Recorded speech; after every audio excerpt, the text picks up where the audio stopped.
Hello guys, स्वागत है आप लोगों का अनदर वीडियो में। तो गाइस आज हम लोग देखने वाले हैं ना गाइस इंडियन कार्टून्स के लास्ट एपिसोड्स। तो गाइस आपने बचपन में बहुत सारे कार्टून्स तो देखे ही होंगे, मगर क्या आपको पता है भाई उन कार्टून्स के एंडिंग्स क्या थे? या फिर अगर आप आज भी कार्टून्स देखते हैं तो भाई उनके एंडिंग्स तो आप नहीं जानते होंगे। तो गाइस आज हम वही देखने वाले हैं, क्योंकि मैंने जो बचपन में जितने भी कार्टून्स देखे ना गाइस, उन सारे कार्टून्स का कभी एंडिंग नहीं देखा है। तो गाइस आज की वीडियो में ना हम लोग इन सारे कार्टून्स की एंडिंग देखने वाले हैं। तो गाइस यहाँ पे हम लोग स्टार्ट करते हैं वीडियो को।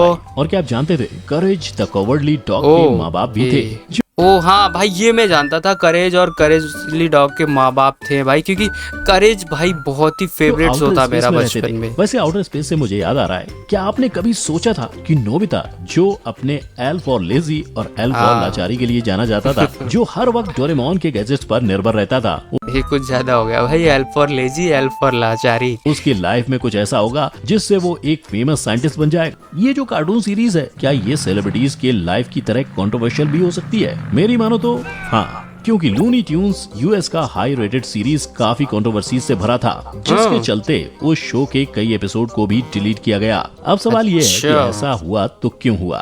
ये सभी का जवाब आपको आज के वीडियो में मिलेगा, जिसका टाइटल है last episode of cartoons and anime. तो बिना देरी किए चलते हैं अपने पहले कार्टून शो पर। Number 1, courage the cowardly dog, remembrance of courage past और परफेक्ट। ओके भाई, ये है लास्ट एपिसोड। यहाँ बहुत से लोग ऐसे होंगे जिन्होंने ये कार्टून देखा होगा, पर क्या आपने कभी भी करेज को हिम्मत वाला बनते इमेजिन किया है? अगर नहीं तो आपको इसके लास्ट वीडियो में शायद कुछ ऐसा दिख जाएगा। इस कार्टून में करेज को हमेशा डरपोक डॉग दिखाया गया था और उसके दांत में एक छेद रहता था हमेशा। काम परफेक्टली नहीं कर पाता था, लेकिन सभी सीरीज में से रिमेम्बरेंस ऑफ करेज पास्ट और परफेक्ट वाली एपिसोड में जब करेज मिसिंग डॉग्स की लिस्ट में देखता है तो उसे उसके खोए हुए पेरेंट्स की याद आ जाती है, जिन्हें उसने अपने बचपन में ही खो दिया था। वो भी एक पागल डॉक्टर की वजह से, जो उसके माँ बाप को पकड़ के आउटर स्पेस में भेज देता है। और इस घटना को याद करके वो काफी अपसेट हो जाता है, जिससे मेरुल को लगता है कि वो डिप्रेस है। इसीलिए वो उसे दुर्भाग्य से सेम डॉक्टर के पास ले जाती है, जहां वो डॉक्टर उसके साथ भी वही करने की कोशिश करता है जो उसने उसके पेरेंट्स के साथ किया था। लेकिन करेज ने ऐसा कुछ होने नहीं दिया और उस दिन उसमें अचानक से हिम्मत आ जाती है, जिससे वो अपने साथ साथ मुरेल और यूस्टस को भी बचा लेता है। ऐसा मैंने भी कभी सोचा न था, पर चलो अच्छा है। वो रॉकेट में लिटरली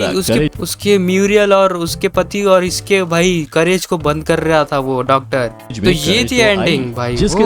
ओके, उसके बाद वो डॉक्टर भी शायद रॉकेट से उड़ के चला जाता है। सेकंड हाफ में यूस्टस करेज के लिए एक टीचर अपॉइंट करता है, क्योंकि उसका ऐसा मानना था कि करेज कोई भी काम परफेक्टली नहीं करता और उसे एक परफेक्ट डॉग बनाने के लिए लेसन्स जरूरी हैं, जिसमें अंत तक करेज वैसा ही रहता है और अपने में कोई चेंजेस नहीं आने देता। और ये करके वो प्रूव करता है कि परफेक्शन जैसी कोई चीज नहीं होती है ना? इसकी एंडिंग अच्छी। तो इसका सारा एपिसोड बहुत ही ज्यादा क्रीपी हुआ करते थे। मतलब इस कार्टून में ना भाई एकदम फीलिंग जुड़ जाती थी, एकदम मतलब हॉरर भी होता था, फनी भी होता था, साथ में कार्टून है तो रिलेटेबल भी होता था। मतलब ज्यादा उसमें लॉजिक लगाना नहीं पड़ता था। तो एक मिला के कार्टून बहुत बढ़िया स्टोरी सुनी है तो थोड़ा हिस्ट्री भी जान लेते हैं। तो करेज द कवर्डली डॉग एक अमेरिकन एनिमेटेड हॉरर सीरीज थी, जिसे जॉन आर डिलवर्थ ने कार्टून नेटवर्क के लिए क्रिएट किया था। फरवरी 18, 1966 में मिस्टर डिलवर्थ ने सिर्फ 7 मिनट का वीडियो शो किया, जिसका प्रीमियर 1999 को हुआ और सिर्फ 2002 तक ये शो चला, क्योंकि लोगों को लगता था कि ओ भाई पत्थर लौटा दो। ये लेट एपिसोड है भाई, एकदम लेट एपिसोड है भाई, हर बच्चे के मुंह पे रहता है भाई ये वाला एपिसोड। वो लगता बहुत ही ये शो बहुत स्कैरी है और इसमें हॉरर स्कैरी है, बहुत ही कंटेंट शो किया है जो बच्चों के लिए डरावना भी हो सकता है। Number 2, Mr Bean, trophy Bean. दोस्तों क्या आप जानते थे कि जितने भी नॉन ब्रिट्स हैं, वो प्रिंस कैथरीन जो प्रिंस विलियम की wife and fortunately future queen है, उन्हें लोग इतना नहीं जानते जितना मिस्टर बीन को। उन्होंने तो क्वीन को भी पॉपुलैरिटी के रेस में पीछे छोड़ दिया। वैसे देखा जाए तो मिस्टर बीन का कैरेक्टर काफी क्वर्की एंड सेल्फिश था और कुछ ऐसा ही उसके लास्ट एपिसोड में भी दिखाया गया है। आप सोच रहे होंगे कि ये मैं क्या बोल रहा हूँ? ये जानने के लिए आपको मिस्टर बीन का लास्ट एपिसोड, जिसका नाम ट्रॉफी बीन था, उसका ये क्लिप देखना पड़ेगा, जिसमें उसे अपने लैंडलेडी मिसेस विकेट के भाई ये बहुत खड़ूस बुढ़िया रहती थी भाई, बहुत ही ज्यादा अनोइंग थी, नेफ्यू की बेबी सिटिंग करनी होती है। अच्छा। उस बच्चे ने 2 टिकट्स जीते थे आउटवर्ड बाउंड के, और उसके साथ मिस्टर बीन को जाना पड़ा था, क्योंकि लैंडलेडी मना कर देती है जाने से। No child वहाँ पहुँचते ही मिस्टर बीन और उस बच्चे के बीच कंपटीशन होने लगता है ट्रॉफी जीतने के लिए। दोनों वहाँ बहुत से ओके। एडवेंचरस गेम खेलते हैं और सभी में मिस्टर बीन आगे रहता है। आई मीन कम ऑन, एक बच्चे से कंपटीशन करोगे तो जीतोगे ही ना। पर फिर भी एपिसोड के अंत में ऐसा कुछ नहीं होता है, क्योंकि एक स्टंट में मिस्टर बीन फंस जाता है, जिससे निकलने में मिसेस विकेट का नेफ्यू उसकी हेल्प करता है। लेकिन वो वहाँ एक कंडीशन रखता है कि वो हेल्प तभी करेगा जब उसे प्राइज में ट्रॉफी मिलेगी, For 5 points and the trophy. जो कि सिचुएशन का एडवांटेज लेने जैसा था। लेकिन ऐसा ही होता है और नेफ्यू उसकी हेल्प करके गेम जीत जाता है। ये देख मुझे एक ही चीज याद आती है, कभी कभी बच्चे कुछ ज्यादा ही दिमाग लगा लेते हैं। ओके। जैसे उस बच्चे ने दिमाग लगाया, बिल्कुल वैसे ही टाइगर एस्पेक्ट प्रोडक्शन ने भी, क्योंकि mister Bean the animated series totally based था British live action series mister Bean पे। यहाँ तक कि कैरेक्टर्स भी सेम रखे गए, जैसे mister Wickett, cat, Teddy, Irma Gobb वगैरह। मिस्टर बीन की फर्स्ट सीरीज 2002 से लेकर 2004 तक चली थी। ये एनिमेटेड सीरीज भाई मुझे एनिमेटेड से ज्यादा रियल एपिसोड थे ना इसके बीन के बहुत ही अच्छे लगते थे। इतनी फेमस हुई थी कि इसके 52 एपिसोड्स बने थे compare to the original one, जिसके सिर्फ 15 एपिसोड्स थे। यहाँ तक कि इसका वॉइस ओवर भी ओरिजिनल कैरेक्टर से ही करवाया गया था। हाँ। Number 3, Doraemon. अब अगर मैं कहूँ कि सूरज दिन की जगह कल से रात में उगेगा, तो क्या आप इस बात को मानोगे? नहीं ना। लेकिन ऐसा ही कुछ डोरेमोन के लास्ट एपिसोड में भी हुआ था। नहीं, सूरज रात में नहीं उगा था, बल्कि नोबिता, जिससे हमने हर वक्त आलसपन काम चोरी करते देखा है, वो एक सक्सेसफुल साइंटिस्ट बन जाता है। ओह। एपिसोड की शुरुआत ही नोबिता से होती है, जहां वो डोरेमोन से गैजेट्स मांगता है, पर उसे पता नहीं होता कि डोरेमोन की बैटरी खत्म होने से हाँ। वो खराब हो गया है और उस समय ऐसी टेक्नोलॉजी नहीं थी जिससे डोरेमोन को ठीक किया जा सके। इसी के चलते नोबिता ठान लेता है कि वो मस्तियां छोड़ नॉलेज पाने में अपना पूरा समय लगाएगा, ताकि वो डोरेमोन को ठीक कर सके। एंड एट ओ लास्ट ऐसा ही कुछ भाई। होता है। नोबिता एक फेमस साइंटिस्ट बनके साथ साथ डोरेमोन को भी ठीक कर लेता है। भाई मतलब नोबिता लिटरली में सही हो जाता है, मतलब पढ़ाकू बच्चा बन जाता है डोरेमोन को ठीक करने के लिए। हालांकि उसमें कई साल बीत जाते हैं, पर इस बात डोरेमोन से के लिए सब बेखबर करता है। डोरेमोन जब होश में आता है तो उसका सबसे पहला सवाल होता है, नोबिता क्या तुमने अपना होमवर्क कर लिया? हाय, क्यूट तो था ओ वो, भाई लेकिन जो भी बोलो, डोरेमोन और नोबिता की जोड़ी बहुत बढ़िया हमारे थी दोस्तों ने वैसे। तो बस हमें बिगाड़ा है। दोस्ती कुछ ऐसी होनी चाहिए जो लाइफ ही बदल दे। हाँ भाई। Number 4, Ben 10। Good all bye right भाई, बैन 10 भाई, इसका मैंने गेम भी खेला है, बहुत ही मस्त सीरीज था भाई। And ban good 10, रिडैंस। बैन भाई 10 जब हम 10 साल के थे तब हम स्कूल और Ben 10 ट्यूशन में ही Omni- अटक के रह जाते थे। Omnitrix। लेकिन ये मैन ऑफ एक्शन वालों की ओमनिट्रिक्स बोलना भाई, अल्टीमेट एलियंस। तो थिंकिंग ही बहुत फाड़ू है। एक 10 साल के बच्चे को एलियन से लड़वा दिया, क्या हुआ? हाँ। नहीं समझे? फ्रेंड्स, मैं बेन 10 की बात कर रहा हूँ, जिसका असली नाम बेन टेनिसन था, जिसे एज यूजुअल उसके लास्ट एपिसोड में भी लड़ते हुए दिखाया है, जिसका नाम है goodbye and good riddance. और ओके। हमेशा की तरह उसकी मदद के लिए वहाँ उसके साथ अंकल मैक्स और ग्यून दोनों होते हैं। पर अब समय था मैक्स ज्यून के घर जाने का, क्योंकि समर वेकेशन खत्म हो चुका था। बट बेन को वापस घर नहीं जाना था, क्योंकि उसके लिए फिर से सब कुछ बोरिंग सा हो जाता। लेकिन इन सारी चीजों को नजरअंदाज कर अंकल मैक्स उन दोनों को घर छोड़ देता है। फिर एज यूजुअल वो ही बोरिंग लाइफ। लेकिन दूसरे दिन अचानक से बेन के स्कूल में ड्रोन्स आ जाते हैं और भाई। बच्चों पे हमला कर देते हैं, जो बेन से देखा नहीं जाता, और वो डायमंड हेड बन के वापस आता है और सबको बचा लेता है।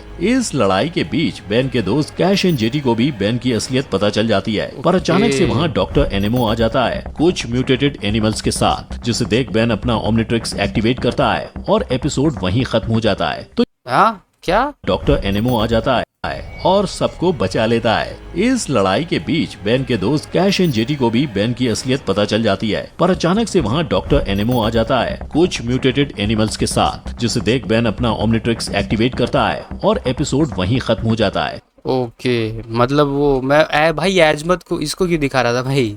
एजमत नाम था ना भाई जो ओमनिट्रिक्स बनाया था, इसको दिखा रहा था, मैं थोड़ा कंफ्यूज हो रहा था। तो भाई ये डॉक्टर एनिमो आ जाता है, उसके बाद ये बेन 10 ओमनिट्रिक्स एक्टिवेट करता है और एपिसोड वहीं खत्म अच्छा ठीक है। ये पहला एपिसोड था कि लास्ट एपिसोड था भाई? लास्ट एपिसोड जाता था। है। ऑल राइट, ये लास्ट एपिसोड था बेन 10 का। उसके बाद भाई एलियन वर्स शुरू हुआ तो ये था। बेसिकली एक इशारा था कि लड़ाइयाँ आगे भी होंगी। अब स्टोरी तो हो गई, लेकिन इसके पीछे जिन्होंने मेहनत की है थोड़ा उनके बारे में भी जान लेते हैं। बेन 10 सीरीज को मैन ऑफ एक्शन स्टूडियो ने बनाया था और इसके Okay. राइटर्स थे Duncan Rouleau, Joe Casey, Joe Kelly और Steven T Seagle. Man of Action studio ने बेन 10 जैसे सीरीज के साथ साथ अल्टीमेट स्पाइडरमैन और मार्वल के साथ भी कई सीरीज बनाए हैं। इस सीरीज की शुरुआत 27 दिसंबर 2005 को हुई थी और कुछ 3 साल तक चला और 15 अप्रैल 2008 को इसका फाइनल एपिसोड दिखाया गया था। Number 5, Looney Tunes, All right. Super rabbits. Looney Tunes भाई बहुत ही फनी एनिमेशंस। लूनी ट्यून्स अरे हिंदी डब भी इसका बहुत मजेदार रहता था भाई। बच्चों का मनपसंद शो हुआ करता था, लेकिन भाई। क्या आपको पता है कि इस शो के कई एपिसोड को डिलीट करना पड़ा था क्योंकि क्यों? ये शो एक टाइम पे कंट्रोवर्सी बन गया था। अगर आपको नहीं पता तो कोई बात नहीं, मैं तो हूँ ही बताने के लिए। पर उसके पहले लूनी ट्यून्स के लास्ट एपिसोड में क्या हुआ था ये जान लेते हैं। तो लूनी ट्यून्स का लास्ट एपिसोड था सुपर रैबिट, जिसमें सुपर बग्स बनी रैबिट। एक न्यूज़पेपर पढ़ता है। उसे ये पता चलता है कि टेक्सास में कॉटन टेल स्मिथ हंटर सारे रैबिट्स को खत्म कर रहा है। बग्स बनी को लगता है कि वो उनका मसीहा बन उन्हें बचाएगा और सुपरमैन का ड्रेस पहन उड़ के वो टेक्सास पहुंच जाता है। हालांकि वो ऐसा सोच के जाता है, लेकिन ऐसा कुछ कर नहीं पाता और वो एट लास्ट सरेंडर कर देता है एंड द एपिसोड एंड्स। वैसे लूनी हाँ ब्रो ट्यून्स उस समय लोगों का काफी चहीता शो था, जो हाँ कि भाई। एक अमेरिकन एनिमेटेड सीरीज है जिसे वार्नर ब्रदर्स ने प्रोड्यूस किया था। इसकी ओरिजिनल सीरीज 1930 से 1969 तक बनी थी। हालांकि उसके बाद उसके ओके। काफी फ्रेंचाइज आए, पर उनको इतनी रेटिंग्स नहीं मिली जितनी बाकी के शोज को। इसी सीरीज के साथ एक और एनिमेटेड सीरीज को लॉन्च किया गया था जिसका नाम था मैरी मेलोडीज, और इसी वजह से इसे सिस्टर सीरीज भी कहा जाता है। 1930 में लूनी ट्यून्स की फिल्मिंग ब्लैक एंड व्हाइट में की जाती थी और 1943 में इसकी पहली कलर सीरीज फिल्म की गई थी। पर मैरी मेलोडीज को 1934 से ही कलरफुल सीरीज में रिलीज किया जाता था। लेकिन ये शो फेमस तो हुआ पर ज्यादा देर चल नहीं पाया क्योंकि कुछ साल बाद इसे बंद कर दिया गया। लोगों का कहना था कि ये शो बहुत ही ऑफेंसिव है और इसमें रेसिज्म पोर्ट्रेट किया गया है अफ्रीकन अमेरिकन के अगेंस्ट। ओके भाई, रेसिज्म और मतलब वायलेंस की वजह से इसको बंद किया गया था। वर्ड हंटर कैरेक्टर उसे भी अपोज किया गया क्योंकि उसके हाथ में एक शॉटगन होती थी जिससे ऑडियंस खुश नहीं थी हाँ भाई, वो एक तरीके से वायलेंस शो क्योंकि करता उस था। समय अमेरिका में गन वायलेंस देखने को मिला था हाँ और उसके भाई। शॉटगन को स्काइप से रिप्लेस किया गया। तो दोस्तों ये तो थे मेरे कुछ मनपसंद कार्टून। तो गाइस ये थी भाई लूनी ट्यून्स और जितने भी कार्टून्स डोरेमोन वगैरह की एंडिंग का वीडियो। तो गाइस अगर ये वीडियो आपको अच्छी लगी हो तो वीडियो को लाइक करिएगा और चैनल को भी सब्सक्राइब कर दीजिएगा गाइस, ऐसे ही मजेदार वीडियोस को देखने के लिए। तो गाइस मिलते हैं आपको अगले वीडियो में, तब तक के लिए बाय बाय।